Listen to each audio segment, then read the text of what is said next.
കർമ്മനിരതനായിരിക്കുക. കർമ്മത്തിന് ഫലം ലഭിക്കുക തന്നെ ചെയ്യും.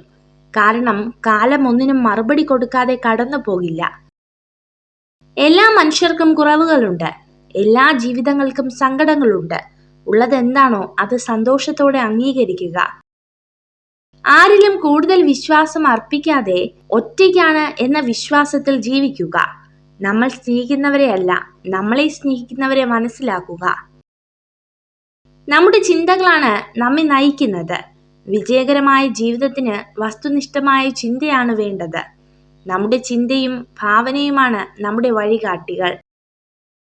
നിരാശയുടെ ആഴം കുറയ്ക്കാൻ ഏറ്റവും നല്ല മാർഗം പ്രതീക്ഷയുടെ ഉയരം കുറയ്ക്കുക എന്നത് മാത്രമാണ്. നിങ്ങളുടെ കഴിവും മൂല്യവും നിങ്ങൾക്ക് മനസ്സിലാകുന്നില്ലെങ്കിൽ മറ്റാരും അത് മനസ്സിലാക്കും എന്ന് കരുതരുത്.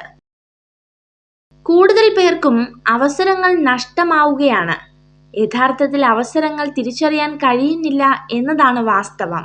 കാരണം കഠിനാധ്വാനം എന്ന പേരിലാണ് അവസരങ്ങൾ ഒളിഞ്ഞിരിക്കുന്നത്. നമ്മൾ കൂടുതൽ മെച്ചപ്പെടാനായി ആഗ്രഹിക്കുമ്പോൾ നമുക്ക് ചുറ്റുമുള്ള ലോകം തന്നെ മഹത്തരമായി അനുഭവപ്പെടാൻ തുടങ്ങും. തളർത്താൻ പാകത്തിൽ പ്രതിസന്ധികൾ നമ്മളെ തേടിയെത്തിയേക്കാം. തോൽപ്പിക്കാനായി എതിരാളികൾ നിരന്നു നിന്നേക്കാം. എങ്കിലും തോറ്റുകൊടുക്കരുത്. ഈ യാത്ര തുടരാനുള്ളതാണ്, ഇടയ്ക്ക് വെച്ച് നിർത്താനുള്ളതല്ല.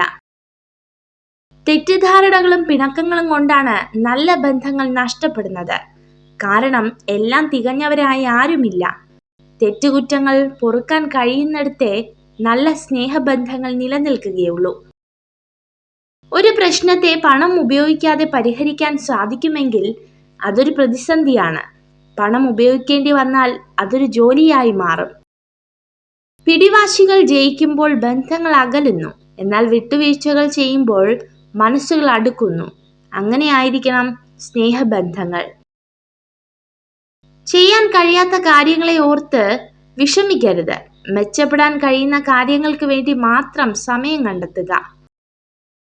അദൃശ്യമായതിനെ കണ്ടെത്തുന്നതിലേക്കുള്ള ആദ്യ പടിയാണ് നിങ്ങൾക്ക് ഒരു കൃത്യമായ ലക്ഷ്യമുണ്ടായിരിക്കുക എന്നത്.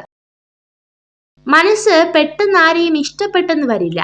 പക്ഷെ ഇഷ്ടപ്പെട്ടു കഴിഞ്ഞാൽ പിന്നെ അവരെക്കുറിച്ച് ഓർക്കാത്ത ഒരു ദിവസം പോലും ഉണ്ടാകില്ല. എന്തു ചെയ്യണമെന്നറിയാതെ ഒറ്റയ്ക്കാവുമ്പോൾ, ധൈര്യം നഷ്ടപ്പെടുമ്പോൾ ചില നല്ല വാക്കുകളുടെ രൂപത്തിൽ ദൈവം കടന്നു വരും. ജീവിതത്തിൽ ദുഃഖിതരാണെങ്കിലും ആരോടെങ്കിലും സംസാരിക്കുമ്പോൾ ചിരിച്ചുകൊണ്ട് മാത്രം പെരുമാറുന്ന സ്ത്രീകൾ കൂടുതൽ നിഷ്കളങ്കരാണെന്ന് പഠനങ്ങൾ പറയുന്നു. ഒരാൾ ആരുമായി ചങ്ങാത്തം കൂടുന്നുവോ അതനുസരിച്ച് അയാളുടെ നിലനിൽപ്പിലും സ്വഭാവത്തിലും മൂല്യത്തിലും വ്യത്യാസമുണ്ടാകുന്നു. നിങ്ങൾ ഈ വീഡിയോ കണ്ടതിന് നന്ദി. ഇതുപോലുള്ള കൂടുതൽ വീഡിയോകൾക്കായി ചാനൽ സബ്സ്ക്രൈബ് ചെയ്യൂ.